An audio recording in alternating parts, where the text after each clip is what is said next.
जी नमस्कार, जय श्री राम दोस्तों। मैं अभिषेक मिश्रा आज श्रीमद् भगवद गीता का प्रथम पाठ लेके आ रहा हूँ, प्रथम अध्याय। जय श्री कृष्ण।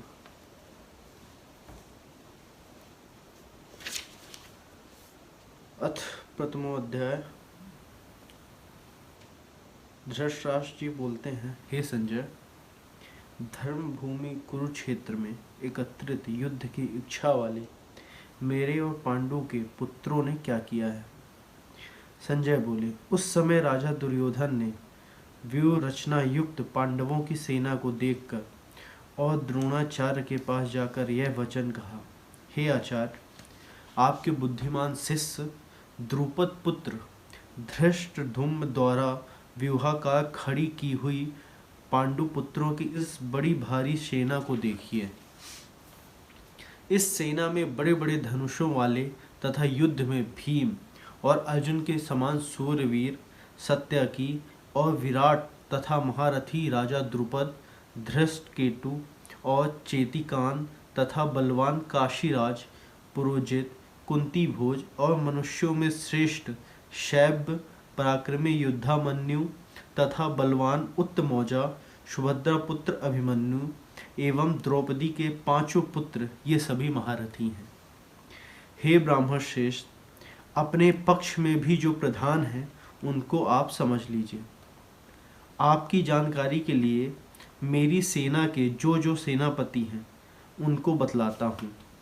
आप द्रोणाचार्य और पितामह भीष्म तथा कर्ण और संग्राम विजयी कृपाचार्य तथा वैसे ही अश्वत्थामा, विकर्ण और सोमदत्त का पुत्र भूरिश्रवा है।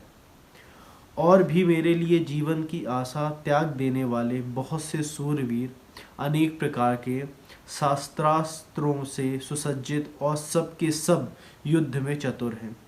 भीष्म पितामह द्वारा रक्षित हमारी वह सेना सब प्रकार से अजेय है और भीम द्वारा रक्षित इन लोगों की यह सेना जीतने में सुगम है।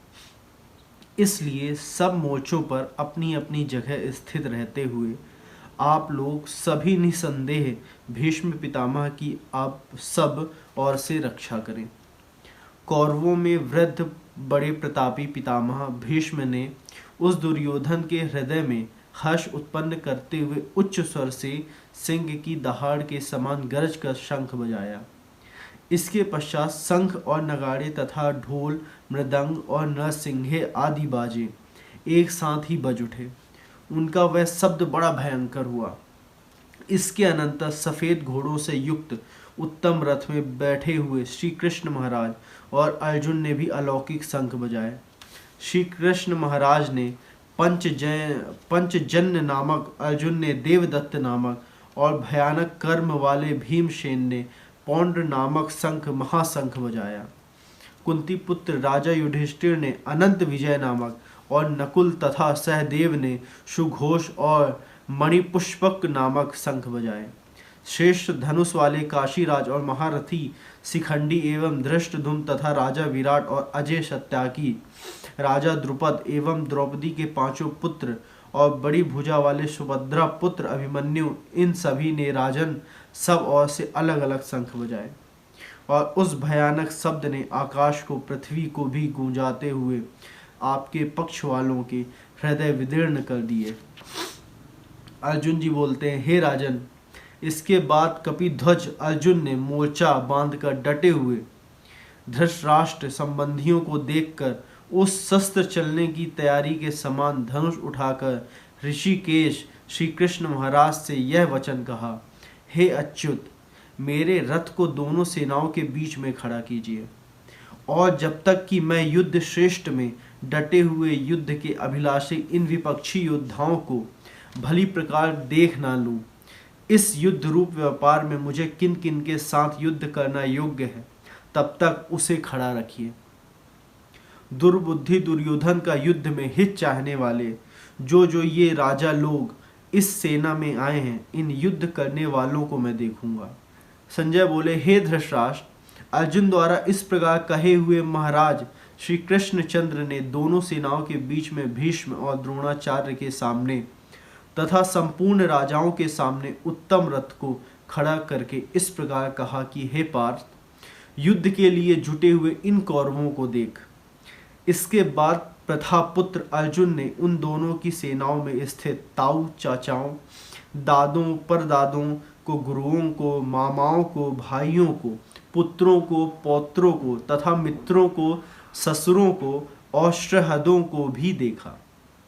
और सबको देखने के बाद उन उपस्थित संपूर्ण बंधुओं को देखकर वे कुंती पुत्र अर्जुन अत्यंत करुणा से युक्त होकर शोक करते हुए यह वचन बोलते हैं।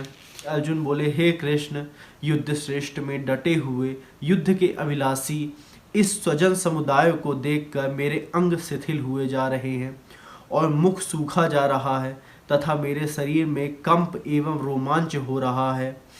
हाथ से गांडीव धनुष गिर रहा है और त्वचा भी बहुत जल रही है तथा मेरा मन भ्रमित सा हो रहा है, इसलिए मैं खड़ा रहने को भी समर्थ नहीं हूँ। हे केशव, मैं लक्षणों को भी विपरीत ही देख रहा हूँ तथा युद्ध में स्वजन समुदाय को मारकर कल्याण भी नहीं देखता।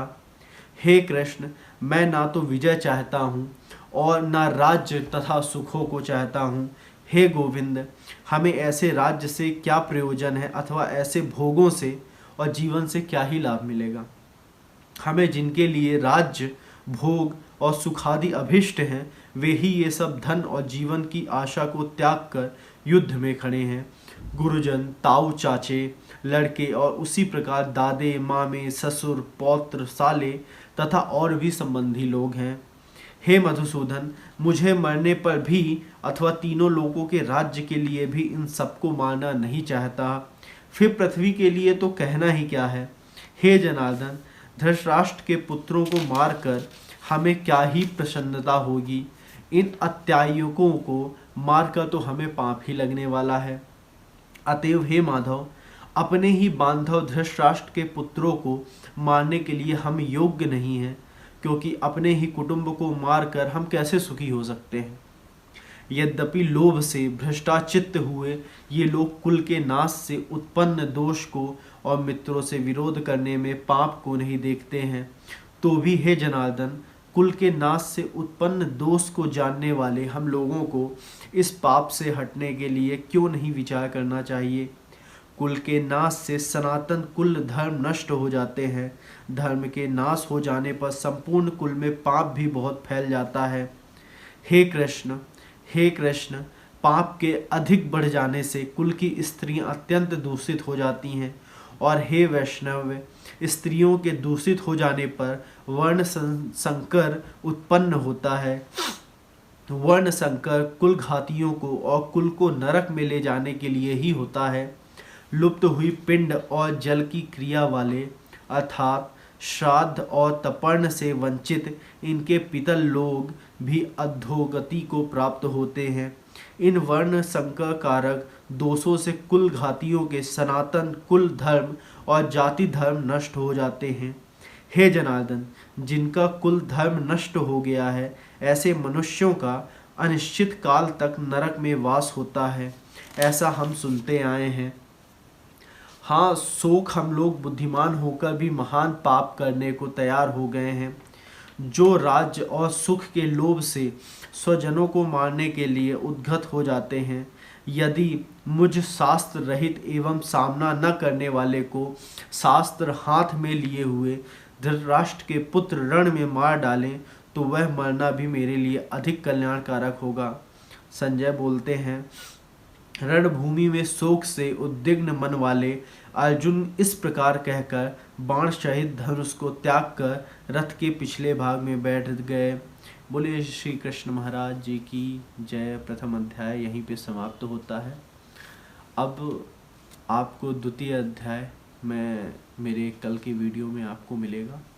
और श्रीमद् भागवत गीता को सुनने के लिए एवं पढ़ने के लिए आप चैनल को सब्सक्राइब करें, लाइक करें और जय श्री कृष्ण, जय श्री राम।